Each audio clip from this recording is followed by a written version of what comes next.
Good morning, everyone, and welcome back to the channel. Today, we explore how the faith of the Seven shaped knighthood in Westeros, and why its ideals make true honor impossible. As always, we won't waste any time. Let's get straight to the point. In Westeros, a knight kneels before seven silent faces, each carved in stone and watching from the shadows of a sept. 7 vows are spoken, 7 virtues promised, and from that moment forward, his life belongs to the faith. He swears not only to fight, but to be righteous, honorable, and pure. He swears, in essence, to be perfect. Yet there is a quiet truth no septon ever speaks aloud. No knight can truly follow all 7. And perhaps that impossibility is the point. Before understanding knighthood, you have to understand the faith that created it. In Westeros, knighthood is not merely military tradition.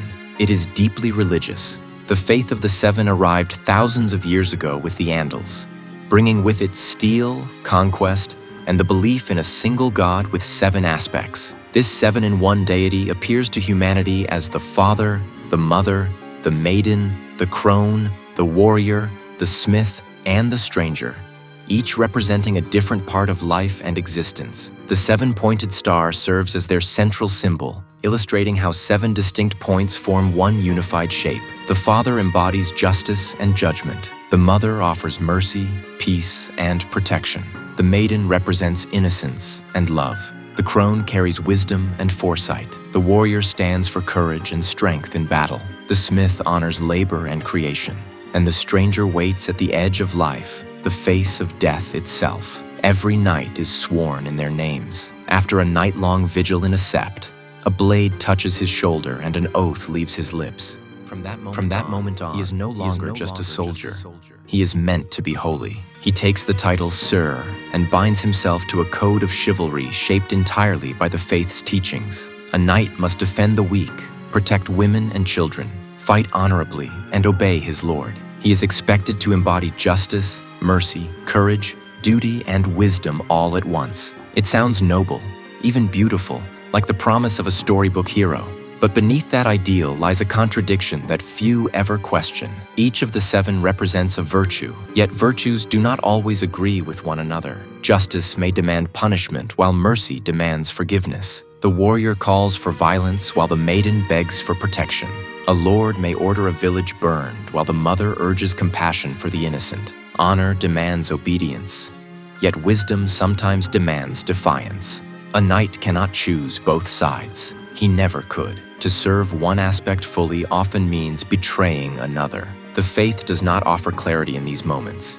It creates conflict. Instead of guiding knights, it traps them between impossible choices. Serving the 7 perfectly becomes a standard no human being can ever reach. And Westeros is filled with the proof. Gregor Clegane is a knight anointed in the faith, yet he follows only the warrior's strength without the mother's mercy. His violence is absolute, his conscience absent. The faith may call him holy, but the world sees only a monster. Jaime Lannister faces a different kind of dilemma. Sworn to protect his king and sworn to protect the innocent, he must choose which oath matters more when the king himself becomes the threat. In that moment, there is no correct answer, only sacrifice. No matter what he does, one vow will be broken. This is the fate of every knight. You can keep one promise, maybe 2, but never all 7. Then there is Dunk, Sir Duncan the Tall, who stands apart not because he is flawless, but because he is human. He forgets prayers, makes mistakes, and often acts on instinct rather than doctrine. He doesn't resemble a statue of the 7. He stumbles between their ideals, choosing mercy one day and justice the next. He is not trying to be a symbol or a legend. He is simply trying to do what feels right. And somehow, that makes him the truest knight of all. Through characters like Dunk, George R.R. Martin reveals a deeper truth about Westeros. His stories are not fairy tales about perfect heroes. They are about broken systems and impossible expectations.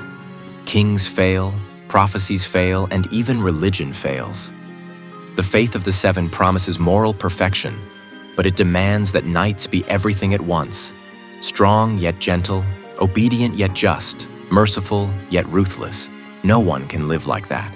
So knights break. Some become butchers, some become hypocrites, some abandon faith altogether. The The tragedy is not that they are flawed men, but that they were asked to live by a code no person could ever fulfill. In the end, the seven do not create perfect heroes. They create an ideal that guarantees failure. And every knight who kneels before those seven faces eventually learns the same hard lesson. To serve one god is to betray another.